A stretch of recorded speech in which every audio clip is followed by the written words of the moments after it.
Boa tarde. Hoje pomos em destaque o apoio aos idosos. Recordamos, nas sociedades originais ou tradicionais, os idosos sempre tiveram e têm um lugar especial pela sua experiência, saberes e importância social. Atualmente, segundo a Organização Mundial de Saúde, OMS, idoso é todo indivíduo com 60 ou mais anos de idade. Todavia, para efeito de formulação de políticas públicas, esse limite mínimo pode variar segundo as condições de cada país. Estatisticamente, no nosso país, considera-se idoso um indivíduo com 65 ou mais anos de idade e Portugal, à semelhança dos outros países da União Europeia, tem apresentado um aumento significativo do número de idosos. A inversão da pirâmide demográfica é considerado um dos maiores desafios do século XXI, na generalidade dos países europeus e também em Portugal, onde o peso da população idosa duplicou nos últimos 36 anos. Segundo a Prodata, 24% da população portuguesa tem hoje 65 anos ou mais. Segundo dados do censo de 2021, o índice de envelhecimento em Portugal foi de 184,9 idosos por cada 100 jovens. Os dados provisórios revelaram que existem 182 idosos por cada 100. Neste sentido, quanto mais alto é o índice, mais envelhecida é a população.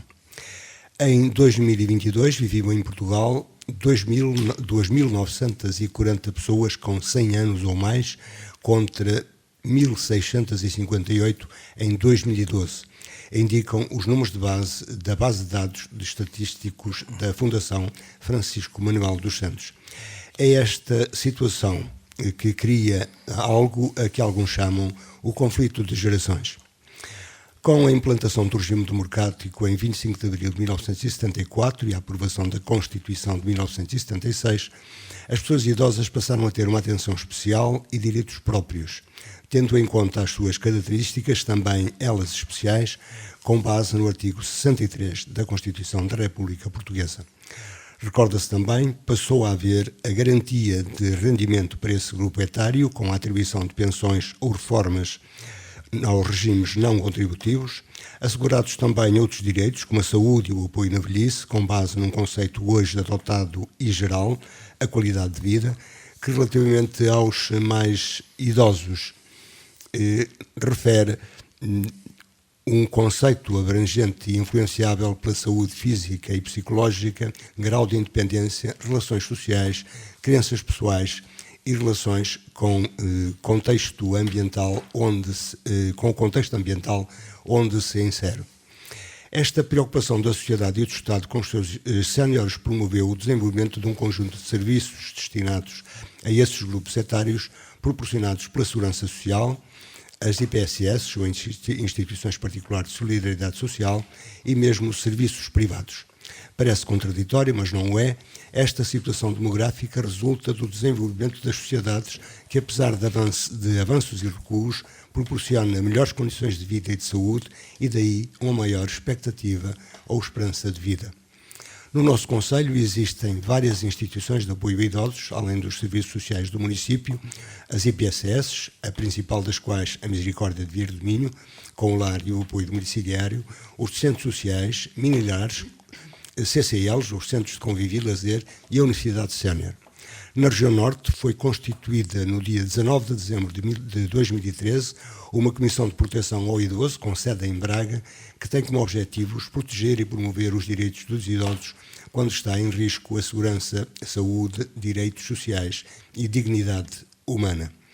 A mais recente atividade que promoveu, em parceria com o Tribunal de Relação de Guimarães, foi a Conferência A Proteção de Idosos Vulneráveis. É uma associação sem fins lucrativos e de voluntariado social e tem o estatuto de IPSS, comemorando este ano o seu 10º aniversário. Para falar então dos idosos, da sua importância na família e na sociedade, dos seus direitos e da API, Associação de Proteção do Idoso, convidamos e temos em estúdio Carlos Branco, presidente da direção dessa comissão, e a Fernanda Carvalho, que é diretora-geral também na Comissão de Proteção de Idosos. Boa tarde a ambos, obrigado por terem vindo.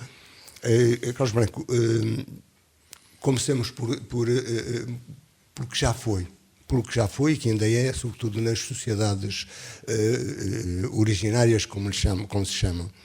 Os idosos já tiveram, continuam a ter, mas já tiveram um papel importante na sociedade. Eles eram os portadores da experiência e do conhecimento.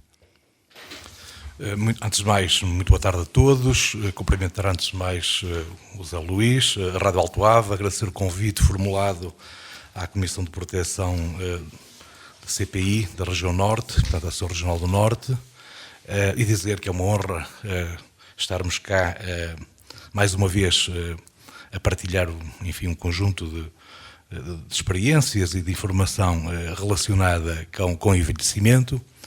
Também cumprimentar a doutora Fernanda Carvalho, nossa diretora-geral. Sim, eu julgo que sim, a questão que coloca é muito pertinente. De facto, as sociedades mais tradicionais de facto tinham um conceito do idoso que passava naturalmente por um conceito privilegiado, que, portanto, privilegiavam essa figura o geronte, portanto, que era de facto uma figura privilegiada da comunidade.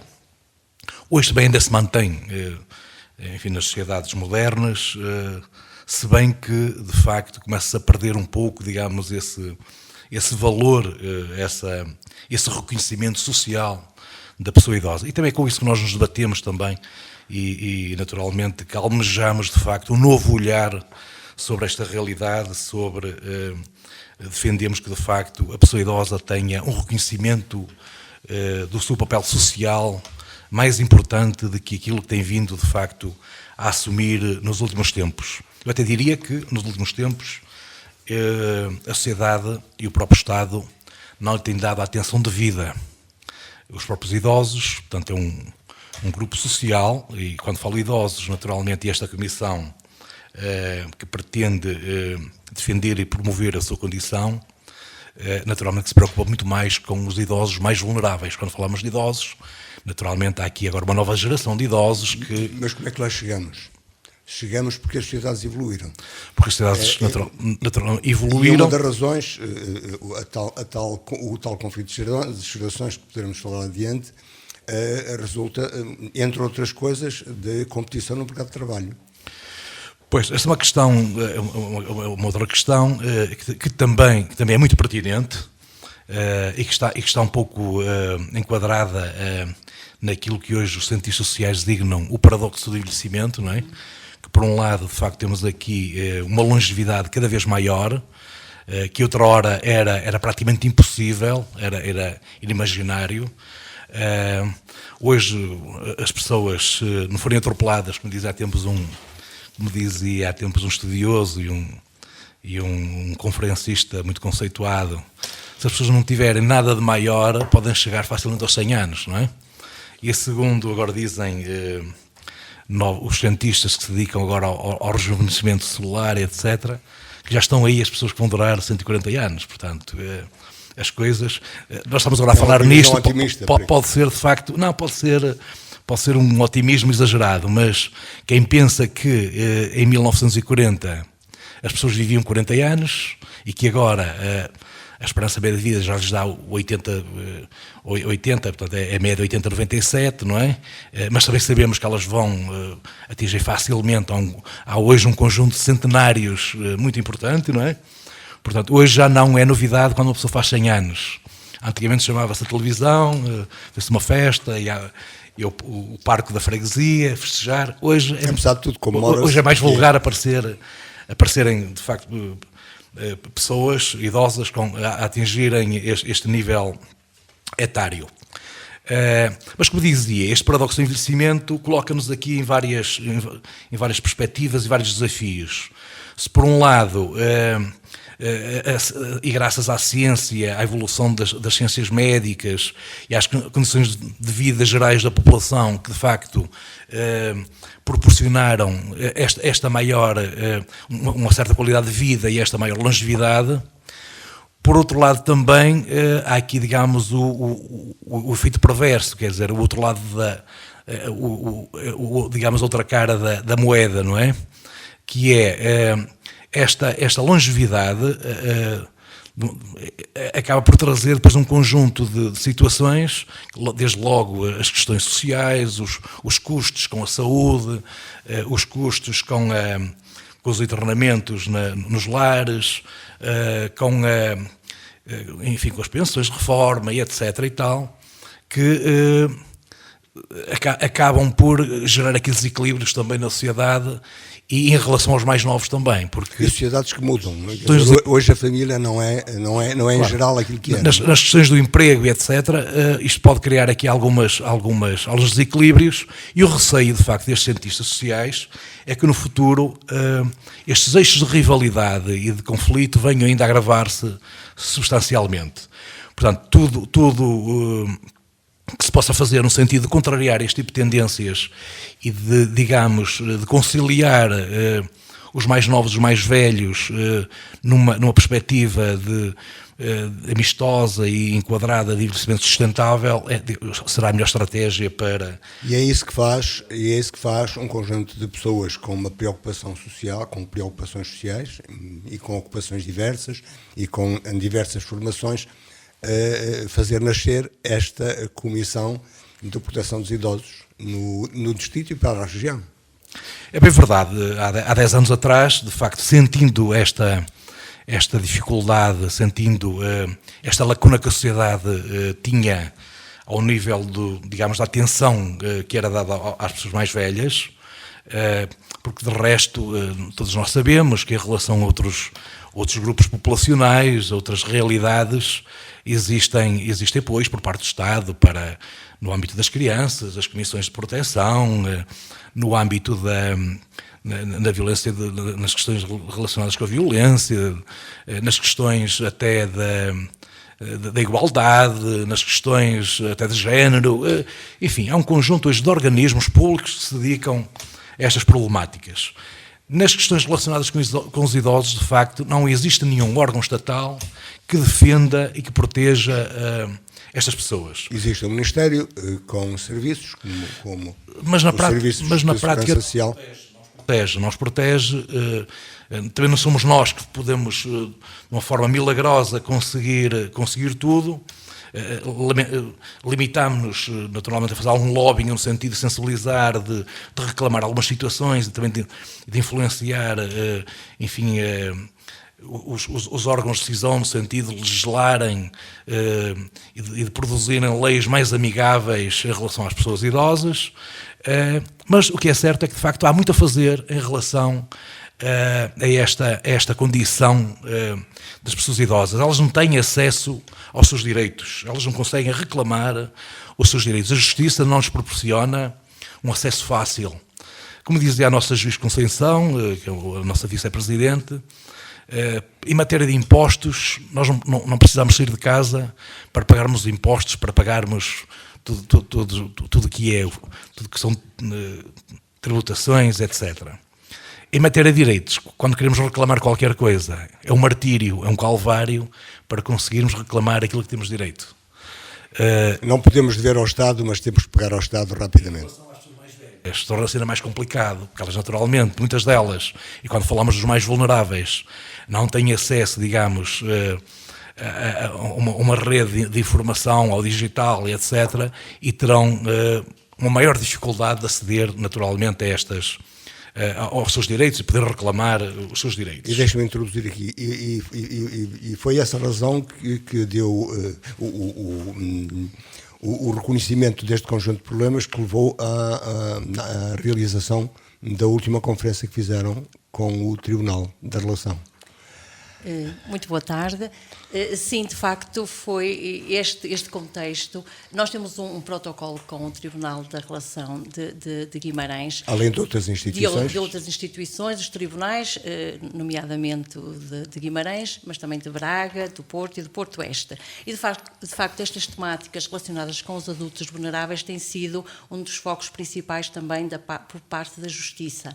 E, portanto, não só porque houve uma revolução, entre aspas, sobre as questões das leis para proteger as pessoas idosas e as pessoas mais vulneráveis, como também houve alterações. Antes, por exemplo, a nova lei do maior acompanhado, o regime jurídico do maior acompanhado, nós assistíamos a situações em que prevalecia os institutos da interdição e da imputação. Seriam institutos que automaticamente colocavam de parte as pessoas mais vulneráveis. Porque são mais vulneráveis. É por isto que, pelos dados que a GNR recentemente publicou, que aqui nos distritos do Minho são 1.207 idosos em Viana do Castelo em situação de grande vulnerabilidade e também 1.067 em Braga. São estes porque não têm familiares próximos, porque não têm apoios, é essa a sua vulnerabilidade, além, naturalmente, das vulnerabilidades naturais próprias do envelhecimento, claro. Portanto, e este novo regime do maior acompanhado veio precisamente para proteger essas pessoas, porque muitas vezes as pessoas idosas vão tendo algumas capacidades, mas precisam de apoio, e então este regime permite que, por exemplo, a pessoa que antecipa que está com problemas de saúde, que já não tem as suas capacidades ou tem as suas capacidades mais diminuídas, pode pedir apoio no sentido de ter um acompanhante. Portanto, o Tribunal determina dentro da família, na rede de amigos, na rede de vizinhos, alguém que possa acompanhar aquela pessoa numa determinada função ou rotina da sua vida. E esse apoio é apenas pedido através do Tribunal, não há outro caminho. Exato, é uma medida jurídica, no entanto, há muita informação e criou-se um mecanismo muito, muito acessível para que a pessoa possa pedir esse apoio, nomeadamente o familiar que pode, em nome da pessoa, pedir esse apoio. E esse apoio permite que a pessoa seja só acompanhada numa determinada rotina da sua vida, mas que possa fazer depois a sua vida completamente autónoma. Certo. Mas se me permites, Fernanda, a questão da conferência tinha aqui dois objetivos, que era um primeiro tema, que era a funcionalização das doações, e num segundo momento, que era sobre o idadismo. Que a funcionalização. O idadismo resulta desse tal conflito. O conjunto de preconceitos e estereótipos que existem em relação à pessoa idosa e que todos nós temos, de facto, de alterar e este modo de sentir, de agir e de pensar em relação às pessoas mais velhas. Temos aqui o professor Miguel Ângelo Vasquez, antigo presidente da Sociedade Galega de Geriatria e Gerontologia, que nos deu uma magnífica palestra sobre estas questões e ele próprio incentiva aqui à criação de um grupo que seja mais reivindicativo em relação a estas questões que de alguma forma vêm violar os direitos da pessoa idosa, porque de facto o idadismo vem diminuir a pessoa na sua capacidade. E na sua própria dignidade até. A própria dignidade e o inibe muitas das vezes até de tomar iniciativas, porque ele próprio fica diminuído na sua própria condição. E depois a outra parte, que era a funcionalização das doações. Vai haver, está em estudo um novo diploma legal, no sentido de se criar, digamos, aqui um sistema mais facilitador para as famílias, aquelas famílias que tenham, porventura, filhos com portadores de deficiência, etc., que a atual lei não permite fazer doações que não sejam para além da cota legal disponível, não é? E esta funcionalização das doações, isto é um martírio para depois os pais, naturalmente, que muitas das vezes, percebendo que a realidade dos filhos no futuro vai ser muito complicada. Bom para todos perceberem, estamos a falar de transmissão de bens. Transmissão de bens. Este diploma da funcionalização das doações é no sentido de alterar a legislação que existe atualmente, flexibilizando-a, agilizando naturalmente esta transmissão de bens dos pais para os filhos portadores de deficiência. Portanto, isto vai ser feito.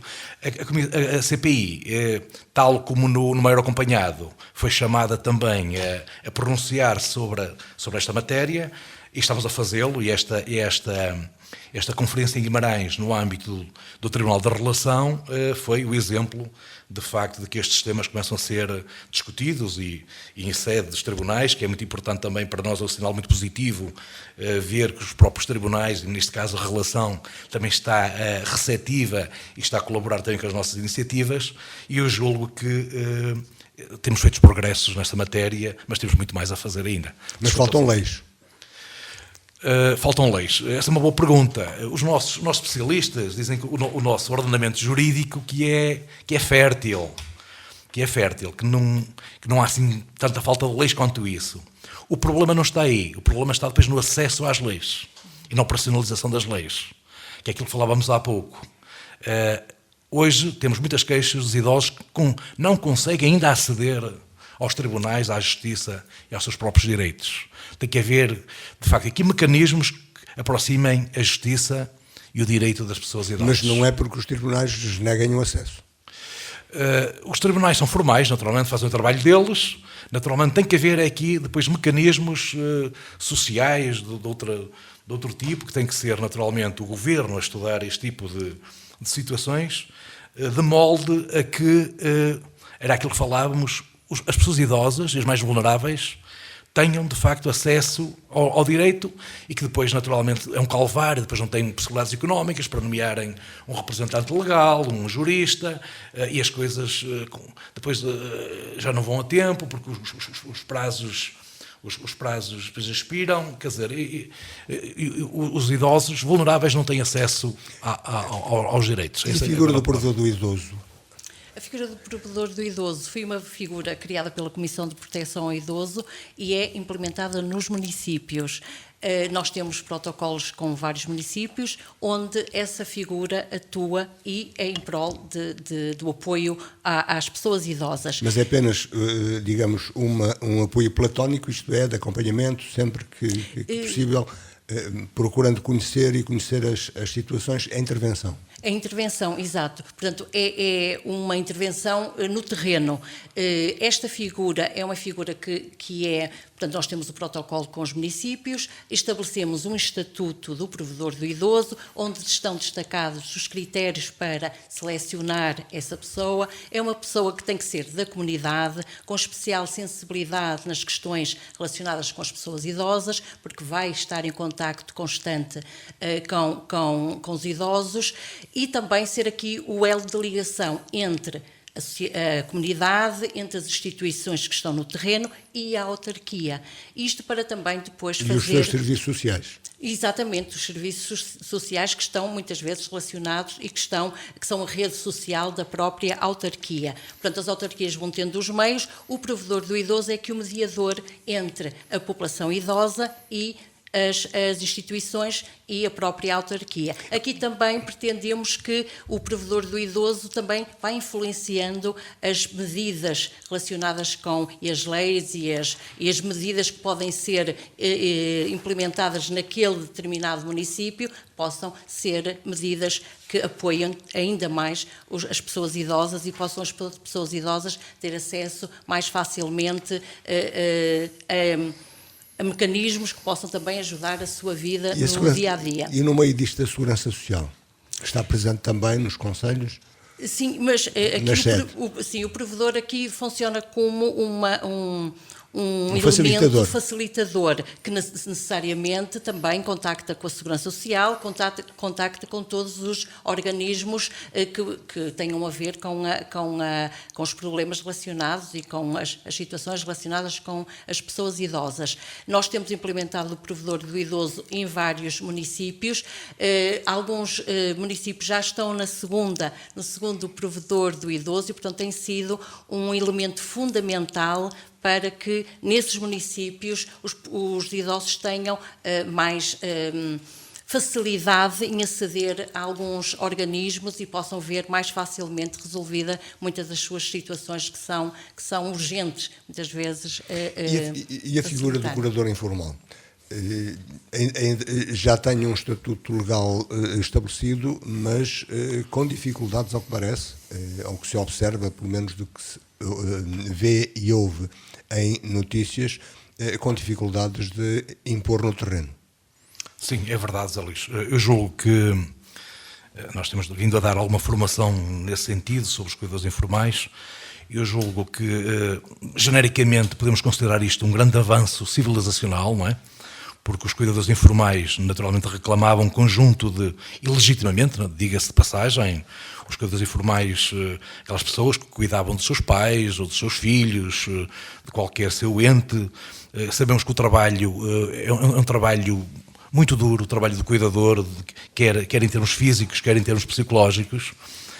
E eles reclamavam, e bem, durante muitos anos, digamos, este estatuto foi reclamado e foi de alguma forma, foi pedido ao governo durante muitos anos. Agora foi concedido, portanto, isto foi um avanço muito importante, porque não existia nada. Agora, a partir do momento em que, de facto, o cuidador é reconhecido e que, inclusive, pode haver uma comparticipação pecuniária, também é muito importante. Agora, depois há um conjunto, de facto, de limitações que acabam por constranger, por bloquear, digamos, aquilo que é a concepção e o âmbito do cuidador informal. Quais são os principais obstáculos? Os obstáculos, desde logo, a questão da parentalidade, portanto, tem que ser a pessoa do cônjuge ou digamos, naquela linha colateral, portanto, não pode ser um vizinho, o cuidador informal, quando sabemos que muitas das vezes é um familiar mais afastado, ou um vizinho, ou um amigo, que é o próprio cuidador. E hoje nas sociedades é muito... Claro. Nem sempre os familiares podem, por força dos seus empregos, do seu trabalho, claro. dar atenção aos mais idosos de casa, quando é possível tê-los em casa. Claro, e da forma como está tipificado na lei, de facto, são situações muito, muito concretas, muito particulares, aquelas que o Estatuto do Cuidador Informal, de facto, reúne e que elege, não é? Portanto, teria que haver, de facto, uma alteração legislativa para permitir que, de facto, aqui este conceito de cuidador informal seja, digamos, aberto a outros cuidadores, que não só aquelas figuras mais próximas e que estejam... que seja o cônjuge ou um filho ou na reta até o terceiro grau da reta colateral, mas que seja também incluído de facto aquelas figuras que eu há pouco referia. E depois também as questões também de remuneratórias, que são também ficam muito aquém daquilo que é hoje o caderno de encargos, porque é um caderno de encargos muito exigente para o cuidador informal, naquilo que se refere depois ao acompanhamento da pessoa, de tudo aquilo que é prescrito em termos de saúde, a articulação que é necessário fazer com a saúde, com a segurança social, porque a lei prevê depois esta articulação com estas duas instâncias, digamos, que é a segurança social por um lado e depois também a saúde pelo outro. As horas que dedicam a esses cuidados é de facto um caderno de encargos muito pesado e muito rigoroso. E em média, só para termos noção, isto anda na ordem dos 300 euros. Essa participação, portanto, que é muito residual, que fica muito aquém, de facto, daquilo que são as necessidades e aquilo, por outro lado, que é a retribuição de um trabalho desta natureza, com esta exigência e com esta dureza, com esta complexidade. Até agora, no diálogo que eventualmente procuram ter com os organismos oficiais, o que é que sentem? Receptividade? Alguma expectativa de que esses problemas possam ser entendidos e resolvidos? Eu julgo que a nível do Parlamento há já algumas iniciativas político-partidárias no sentido de alterarem, enfim, esta legislação, porque de facto ela afunila muito, ela abrange um pequeno número de pessoas cuidadoras, não é? Portanto, a ideia de facto é estudar isto em pormenor, partindo já da experiência piloto que foi já efetuada numa primeira fase em 20 municípios e agora já com este alargamento ao território nacional. Hoje já temos, de facto, evidências que nos permitem aqui já fazer aqui, digamos, um cenário, traçar aqui um cenário prospectivo em relação àquilo que são as necessidades de intervenção do cuidador informal e quais são as suas condições objetivas de trabalho e de realização da sua atividade. E as suas próprias necessidades têm, e as necessidades do próprio curador. Pois, também que a lei prevê naturalmente, inclusive, que durante o ano haja um período depois de descanso do cuidador, em que naturalmente as instituições da comunidade deverão estar receptivas para internar, digamos, a pessoa que está a ser cuidada, para permitir o respiro do cuidador, só que depois na prática verificamos que as próprias instituições da comunidade também não conseguem responder. As misericórdias e PSS também já têm, digamos, os seus lares, as suas instituições completamente lotadas, e não conseguem responder a estas necessidades. Isto já está na lei, era aquilo que falávamos há pouco, mas depois a aplicabilidade disto é que depois não se concretiza. Há uma parte que compete ao Estado, não é? O Estado, pela Constituição, tem a obrigação de implementar os serviços necessários para o ensino, mas na prática não se verifica isto, esta questão E isso é complementado, então, por privados, nomeadamente IPSS. A lei prevê isso, prevê de facto esta, e bem, eu julgo que sim, que eu acho que temos, quando falamos nas questões de investimento e nestas questões relacionadas com os cuidados, eu julgo porque o Estado também não pode fazer tudo. A sociedade também tem que estar, de alguma forma, sensibilizada e tem que estar unida e articulada para responder a estes novos desafios da atualidade. E as questões de envelhecimento, atendendo naturalmente à falta de apoio familiar, de haver, de facto, haver capacidade da família para responder a estas situações, tem que ser o próprio Estado. Mas a questão de casos que se vêem, em alguns casos, torna-se puro negócio. Certo. Mas um negócio muitas vezes sem qualidade, como se vê, e aqueles casos que a Segurança Social consegue. Isso é outra questão também que é verdade e convém também fiscalizar e convém também legislar de uma forma muito rigorosa e ajustada esta questão do internamento dos idosos. Mas esta questão agora aqui do Estado, quer no respiro, quer no descanso do cuidador, quer depois na articulação, que num tal programa que é preciso, um programa específico de acompanhamento da pessoa idosa, em que, hipoteticamente, há aqui um conjunto de apoios que são dados ao cuidador por parte da Segurança Social e da Saúde. Sabemos que os cuidados de saúde primária estão muito subcarregados, e não há margem, naturalmente, para depois atender estes cuidadores e as pessoas cuidadas. Portanto, o que está na lei hoje não se verifica, não se concretiza, e é com isto que nós nos debatemos, que temos, de facto, de criar leis que sejam mais amigáveis e que, do ponto de vista prático, sejam... E propostas têm. Propostas também têm. Temos, sempre que debatemos estas questões, elencamos sempre um conjunto de propostas no sentido de atenuar e de melhorar naturalmente estas condições. Na região norte ainda existe, como também no centro e também no sul, particularmente no Alentejo, ainda existe esta dicotomia campo-cidade, sobretudo aqui para o interior, muito acentuada. Zona urbana, zona rural. Quais são os problemas que têm detectado em que é preciso intervenção e onde têm podido dar o vosso contributo? Sim, de facto há uma diferença, não é, entre os idosos cidadinos e os idosos do interior. No entanto, nós não temos propriamente uma ligação muito direta com os idosos. Mas são também um observatório. Sim, e somos, de facto. Nós temos, por exemplo, um protocolo com a PSP, o Comando Distrital de Braga, onde, por força desse protocolo, nós fazemos ações de sensibilização sobre questões de direitos sociais, direitos legais. Este é o contributo da Comissão, portanto nós ajudamos os idosos ou ajudamos e informamos os idosos sobre questões ligadas à área social, como é que eles podem ter acesso a subsídios, como podem ter acesso a apoios. Da parte jurídica, como já falámos aqui, estas novas questões do maior acompanhado, do cuidador informal, também damos algumas informação, e depois da parte da PSP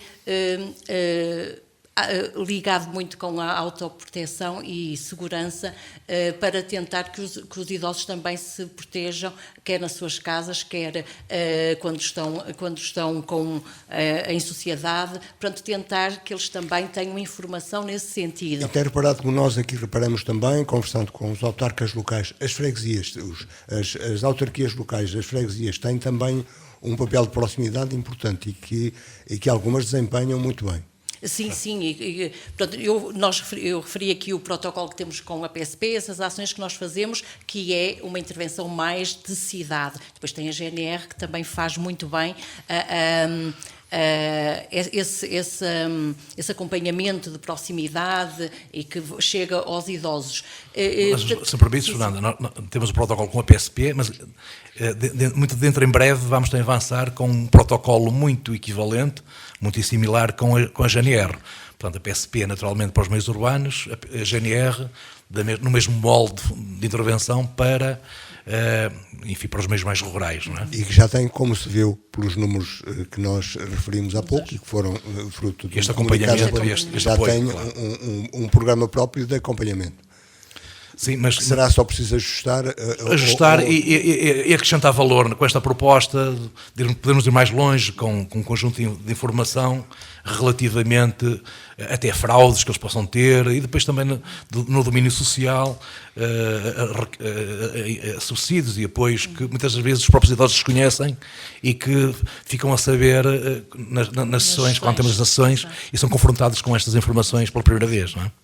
E no domínio da autarquia municipal, isto é, que receptividade tem encontrado nas autarquias, nos contactos que fazem naturalmente com esta preocupação? Em Via do Minho já conseguiram, nos concelhos já conseguiram, digamos, fazer nascer a figura do provedor do idoso, neste caso a provedora Joaquina Joaquina. Que é um excelente elemento e está a desenvolver um bom trabalho. Relativamente ao resto do território onde pretendem...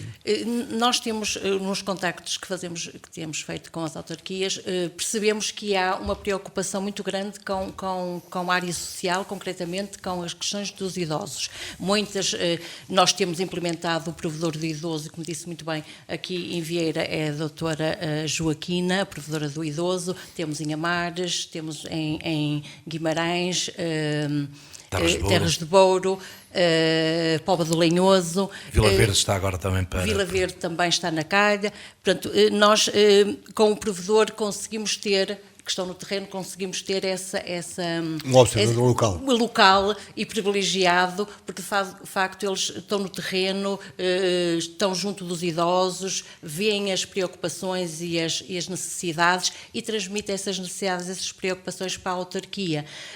Sabemos também que a nível da Zona Norte também há muitos municípios que já criaram as suas próprias comissões municipais, que são de facto comissões mais restritas e que engloba toda a área social das autarquias.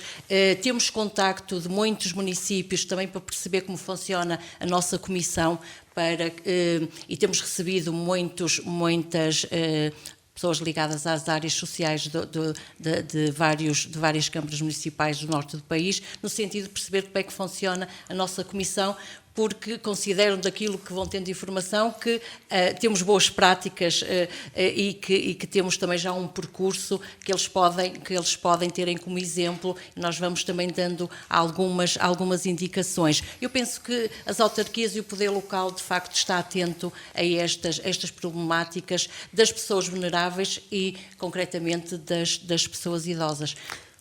Temos pouco mais de 6 minutos para concluir o tempo e vamos aproveitá-los, se não tiverem outra proposta, para falar da própria Associação de Proteção ao Idoso, que nasceu há 10 anos, faz este ano, como foi dito no início, cumpre o seu 10º aniversário, envolve um conjunto de pessoas de diversas formações e sensibilidades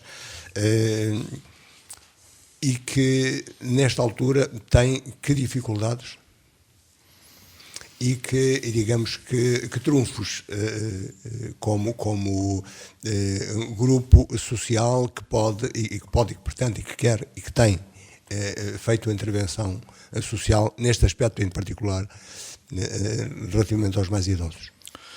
Muito bem, como disse muito bem, a data da fundação remonta a 2013. Temos aqui 10 anos, de facto, de trabalho, um trabalho que, quanto a nós, somos naturalmente suspeitos para... Não estamos a querer fazer epopeia do nosso trabalho, mas... Mas tem que se fazer a ata, como se diz, mas tem que se fazer a ata. Temos dado passos importantes e há aqui marcos que têm que ser naturalmente assinalados, não é? Começámos naturalmente com numa primeira fase, limitando-nos a fazer um estudo da realidade gerontológica do país, tentando perceber naturalmente o que é que a este nível dos direitos e da proteção da pessoa idosa era pertinente e era necessário implementar. Fizemos um trabalho muito aturado junto das autarquias, da Segurança Social, de vários parceiros, naturalmente, que estavam no terreno e que nos podiam dar essa informação privilegiada. Depois, mais tarde, avançámos já para, depois desses estudos e termos aqui algumas linhas já identificadas de intervenção, avançámos aqui com vários programas. Nós, basicamente, temos aqui 3 eixos de intervenção da CPI, como já foi dito, relacionado com a defesa e promoção dos direitos das pessoas idosas. Aqui incluem-se um conjunto de ações muito importantes, desde as campanhas de sensibilização contra a violência da pessoa idosa, que todos os anos realizamos uma campanha, depois a doutora Fernanda, se tiver um bocadinho de tempo, pode falar nisso de uma forma mais aprofundada, que é o Silêncio Tem Voz, envolvendo as escolas, as comunidades escolares, e precisamente com esse objetivo que o Zé Luís falava há pouco, de debatermos, de facto, estas diferenças entre os mais novos e os mais velhos, e criando aqui, digamos, uma parceria estratégica a bem desta estratégia. Fazer conhecer as vantagens mútuas. Vantagens para os mais velhos múltiplas e para os mais novos.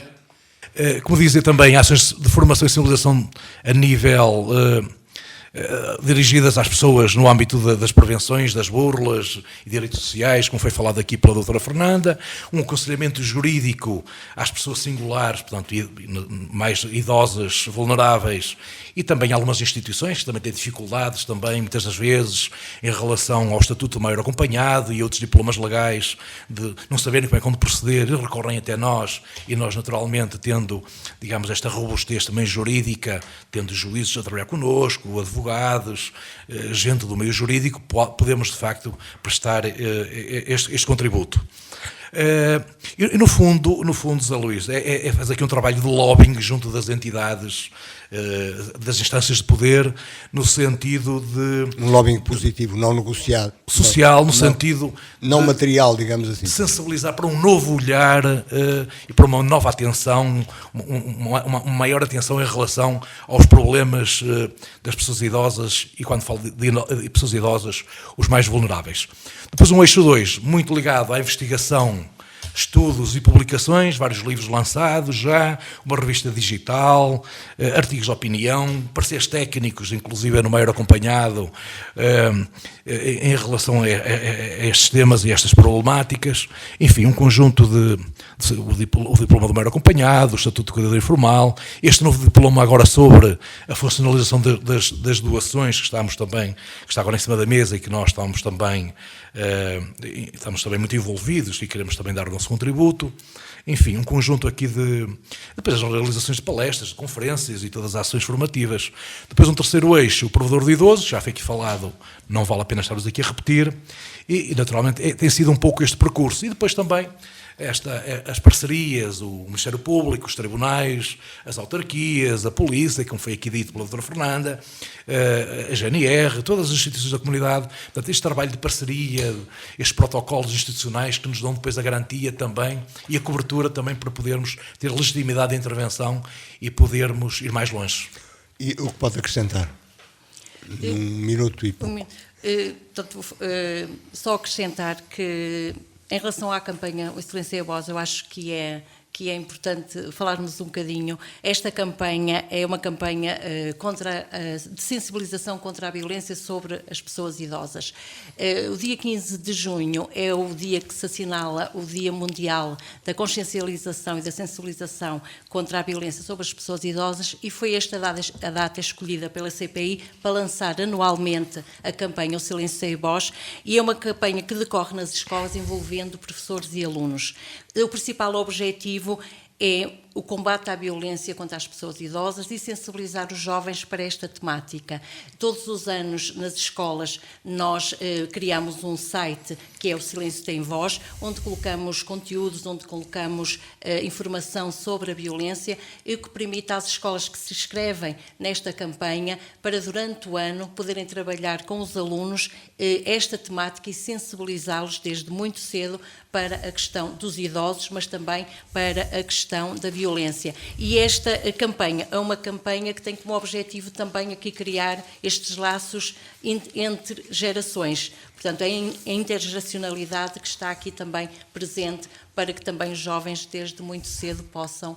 Só ainda um momento para perguntar, mas isto, há muito trabalho de boa vontade, voluntário, mas há despesas. De onde vêm as receitas? Nós, curiosamente, somos uma instituição, somos o IPSS, temos o Estatuto de IPSS, mas não somos apoiados pela Segurança Social, nunca fomos apoiados pela Segurança Social. Algum mecenato? O mecenato é que, de facto, é uma figura aqui fundamental, é que suporta as nossas atividades em 80% da nossa atividade. Eu deixaria só aqui para terminar, Zé Luís. Era isso o que é que deveria ficar dito nesta para a conversa. Próxima década, nós acabamos de fazer agora 10 anos, temos agora, digamos, um conjunto de desafios para a próxima década. Nós vamos agora celebrar, vamos ter agora um momento comemorativo no dia 24 de novembro, e há aqui 3 aspectos fundamentais que, se me permite, eu deixaria aqui para... os quais peço à sociedade, aos organismos que possam contribuir, que possam, de uma forma ativa, envolver-se nestas grandes questões. Um primeiro desafio seria a representatividade formal das pessoas idosas. As pessoas idosas ainda têm dificuldade em termos de representatividade. A maior parte das instituições ainda, e mesmo aquelas que definem políticas para as pessoas idosas, não envolvem os idosos. Os idosos têm dificuldade de se fazer representar, portanto, este será um grande desafio para a próxima década. Um segundo desafio será o combate a todas as formas de discriminação em função da idade, e aqui entram todas estas questões do idadismo e todas as estratégias em relação a tudo que são preconceitos em relação à pessoa idosa. Portanto, aqui a ideia é haver tolerância zero em relação ao idadismo, tudo que seja formas de discriminar em função da idade. Nós estamos cá para nos bater por este desafio, e depois, no final, também um outro desafio, um terceiro, mesmo para terminar, um maior e melhor acesso das pessoas idosas à justiça e aos seus reais direitos. Seriam estes 3 pilares fundamentais em termos daquilo que consideramos um desafio para a próxima década, e para podermos aqui contribuir para o bem-estar e para uma melhoria substantiva da nossa população idosa e dos mais vulneráveis. E mais tempo seria necessário. De qualquer modo, estaremos sempre disponíveis para futuras conversas à volta não só das atividades da Comissão de Proteção do Idoso, mas também deste que é um problema social e é um tema social também. Não é só a guerra e o futebol, que é da relação entre as gerações e do respeito por todos, incluindo os mais velhos, que sempre foram respeitados em todas as sociedades. Agradeço a presença do Presidente da Comissão de Proteção dos Idosos, Carlos Branco, e também da Vice-Presidente, ou da Diretora, Fernanda Carvalho. Assim, onde quer que nos tenha escutado, continue com um bom fim de semana. 2 ou 3 dias vamos continuar a falar daqui. Boa tarde.